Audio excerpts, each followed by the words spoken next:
ओम नमो भगवते वासुदेवाय। आप सभी का दिन शुभ हो। भगवान नारायण की कृपा सदा आप और आपके सभी परिवारजनों पर बनी रहे। इससे पहले के अध्याय में आपने सुना था कि किस प्रकार सुदेश शर्मा अपने पुत्र की मृत्यु पर जोर जोर से विलाप कर रहा था और अपने अमृत पुत्र को वापस जीवित करने की कोशिश कर रहा था।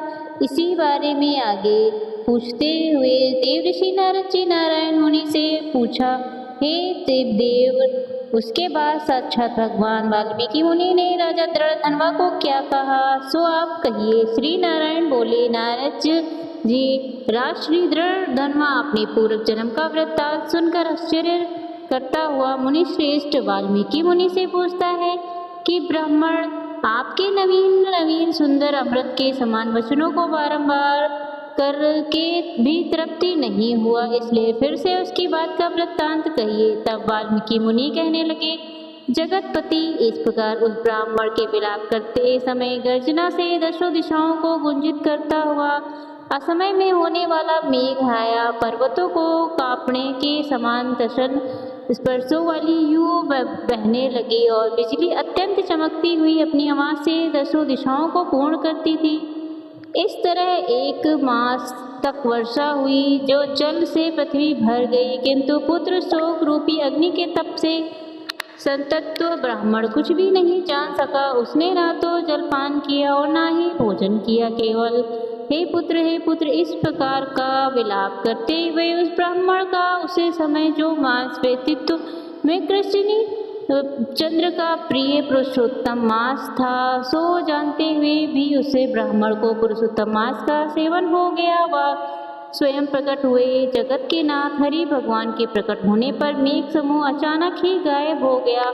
उस ब्राह्मण ने पुरुषोत्तम मास कृष्ण चंद्र को देखकर दर्शन होने के साथ ही हाथ में लिए हुए पुत्र के शरीर को जमीन पर रखकर पत्नी सहित ब्राह्मण भगवान के चरणों को दंडवत नमस्कार करता हुआ हाथ जोड़कर भगवान श्री कृष्ण के समक्ष खड़ा होकर बार बार विनती करने लगा।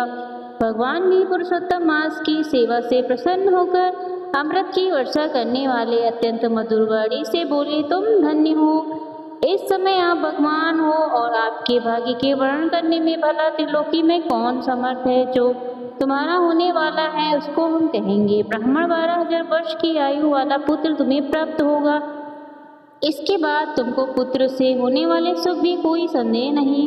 देह विकते है तम प्रश्न मन में से मैंने यह पुत्र तुमको दिया है। हमारी कृपा से होने वाले तुम्हारे पुत्र सुख को देखकर हिंद जीवित तो देवता गंधर्व और मनुष्य लोग पुत्र सुख की इच्छा करने वाले होंगे। इस विषय में मैं तुमसे प्राचीन इतिहास कहूँगा, जो इतिहास को पहले मार्कंडेय मुनि ने राजा रघु से कहा था। प्रथम कोई श्रेष्ठ मन वाले धनुर्नमक मुनीश्वर लोगों को पुत्र रूप मानसिक चिंता से झेले हुए देखकर दुखी मुनि और अमृत पुत्र की इच्छा करके ब्राह्मण तत् कहने लगे। 1000 वर्ष बीत जाने पर धनुर्मुनि से देवतागण कहने लगे, मनीष आपकी कठिन तप से हम सब प्रसन्न हैं, इसलिए अपने मन के अनुसार कोई देवताओं के अमृत तुल्य इस वचन पुत्र की इच्छा प्रकट की। उस ब्राह्मण ने देवताओं से कहा कि पृथ्वी में तो ऐसा कोई पुत्र नहीं। तब धननगर मुनि ने देवताओं से कहा कि अच्छा है, फिर ऐसा कोई पुत्र दो जिसकी आयु की मर्यादा बढ़ाए हो। देवता ने कहा, कैसी मर्यादा चाहिए कहो। इस पर उस मुनि ने भी कहा कि वह महान पर्वत तक रहे जब तक उसकी आयु हो, ऐसा ही होकर इंद्र आदि देवता स्वर्ग को प्रदान कर गए। धनु शर्मा ने थोड़ी ही देर में समय में वैसा ही पुत्र प्राप्त भी कर लिया। उस मुनि का पुत्र आकाश में चंद्रमा के समान बढ़ने लगा, कभी भी आसमान करने योग्य नहीं। इस तरह शिक्षा देने पर भी उस पुत्र ने मुनियों का अनादर किया, ने शुभ फल देने वाले शालिग्राम शिला का पूजन किया। इस समय उस बालक ने वहां आकर शालिग्राम की शिला को जल्दी से लेकर अपनी चंचलता के कारण हंसता हुआ पूर्ण जल वाले गयन में छोड़ दिया। क्रोध संयुक्त दूसरे काल रुद्रा के समान महेश मुनि ने उस धनुर्मुनि के पुत्र को श्राप दे डाला कि ये अभी मान जाए, परंतु उसे अमृत न हुआ देखकर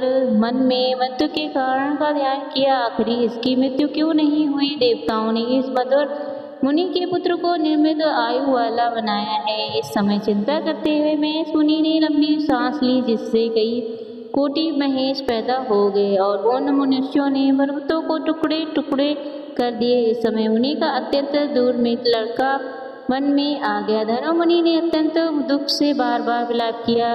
विलाप करने से वह पुत्र के शरीर को लेकर पुत्र के दुख से अत्यंत पीड़ित होकर चिंता की अग्नि में प्रवेश कर गया। इस प्रकार से पुत्र प्राप्त करने वाले कहानी भी सुख को नहीं पाते हैं। यदा गरुड़ जी ने यह जो पुत्र दिया, इससे संसार में तो प्रशंसनीय पुत्र वर्ण होंगे। अत्यंत मैंने प्रश्न होकर पुरुषोत्तम के महत्व से इस पुत्र को चिरस्थायी किया है, और यह तुम्हें सुख देने वाला हो। पुत्र के साथ सर्वदा ग्रस्त आश्रम के सुख को भोगने के बाद तुम ब्राह्मण लोक को जाओगे। वहाँ उत्तम सुख देवताओं की वर्ष 1000 वर्ष पर्वत भोग कर फिर वापस पृथ्वी पर आओगे। यह ब्राह्मण फिर यहाँ तुम चक्रवर्ती राजा हो गए नाम से प्रसिद्ध तथा सवारी युक्त होकर 10,000 वर्ष पृथ्वी के राजा का सुख भोग। इंद्र के पद से अधिक अखंड बाल और ऐश्वर्य तुम्हें प्राप्त होगा।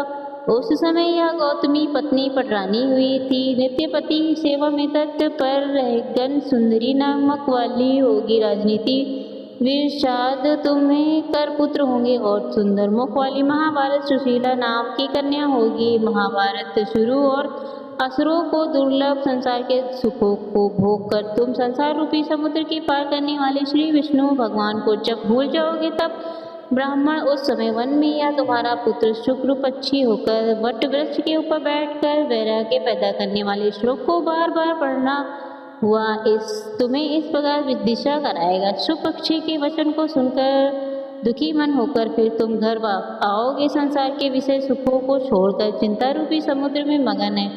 भूसूर तुमको वाल्मीकि मुनि आकर फिर ज्ञान कराएंगे। उनके वचन ने संदेह होकर शरीर को छोड़कर हरि भगवान के पद को दोनों पति पत्नी प्राप्त कर जाओगे, जो कि पद अवगमन में रहित कहा गया है। तुम मोक्ष को प्राप्त कर लोगे। इस प्रकार मन में विष्णु के कहने पर वह ब्राह्मण बालक उठ खड़ा हुआ। वे दोनों स्त्री पुरुष ब्राह्मण पुत्र को उठा हुआ देखकर अत्यंत आनंदित हो गए। सब देवतागण भी संतुष्ट होकर आकाश से पुष्प वर्षा करने लगे। सुखदेव ने भी श्री हरि को और माता पिता को प्रणाम किया। उस ब्राह्मण को पुत्र के साथ देखकर गरुड़ जी भी अत्यंत प्रसन्न हुए। उस समय चकित होकर ब्राह्मण ने श्री हरि भगवान को नमस्कार किया और हाथ जोड़कर हृदय में होने वाले संदेह को दूर करने के लिए हर्ष के कारण गदगद वचन से जगदीश्वर बोला, हे हरि, मैंने 4000 वर्ष पर्यंत लगातार अत्यंत दुष्कर्म किया। उससे इस समय मुझे आपने वहां आकर जो कठोर वचन कहे हैं कि वत्स हमने अच्छी तरह देखा है, इस समय तुमको निश्चय पुत्र नहीं हो रहे। उस वचन का उल्लंघन कर मेरे अमृत पुत्र को जीवित करने का क्या कारण है? इसका जो भी कारण बताया उसका वृत्तांत आप सभी अगले अध्याय में जरूर सुनिएगा। उम्मीद है आज की कथा आपको पसंद आई होगी। धन्यवाद।